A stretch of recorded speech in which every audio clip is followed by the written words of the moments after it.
Welcome back kaibigan, ito pag-uusapan natin dito si Kai Sotto at JJ Mandakit. Si JJ po goodbye na sa U17 Gilas in World Cup dahil naimbitahan po ito sa Team USA.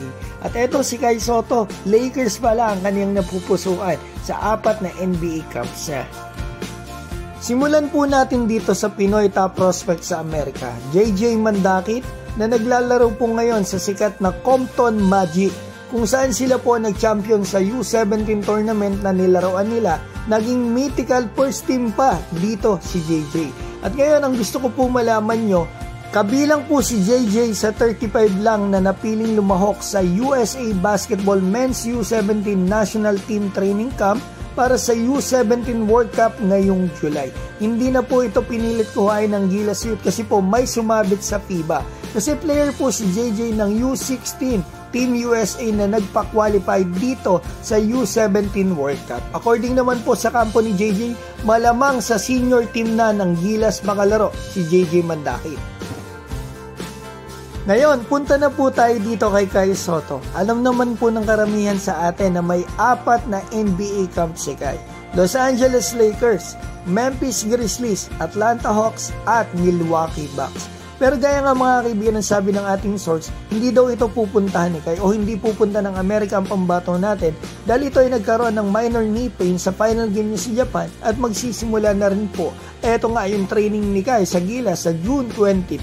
Halos 2 weeks na lang po kasi yan mga kaibigan, malapit na po talaga. Pero ang gusto ko talaga malaman yung mga kaibigan, yung sinabi sa atin ng source natin na sa 4 na NBA teams na yan daw mga kaibigan, may isang team talaga dyan na interesado talaga ang pambato natin o talagang gusto puntahan ang pambato natin dyan sa mga camps na yan.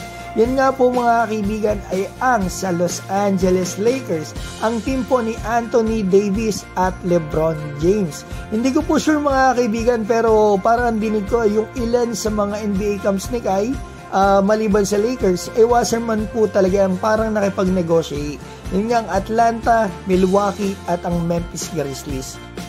Alam nyo mga kaibigan, sigurado naman ako na ginagawa ng agent ni Kai na si Tony Ronson ng Wasserman kung ano ang makakabuti para sa pambato natin dahil veterano na po siya sa kalakaran sa NBA. Sigurado kahit hindi man pumunta si Kai ng Amerika para sa NBA camps niya, may scout naman ito ng NBA team sa laban ni Kai sa FIBA OQT dito sa Latvia. Andyan din po mga kaibigan ang sinabi sa atin ng reliable sources natin.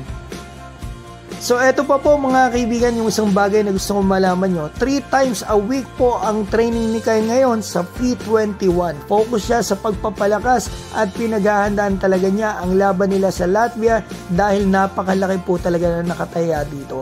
Posible po kasi siyang makakuha ng NBA contract kapag impressive ang naipakita niya dito. Kaya ipag-pray po natin na healthy palagi si Kai, malayo sa mga injuries at maabot po niya mga kaibigan yung kanyang pangarap. Huwag tayong mainip, ipagkakaloob po yan sa pambato natin.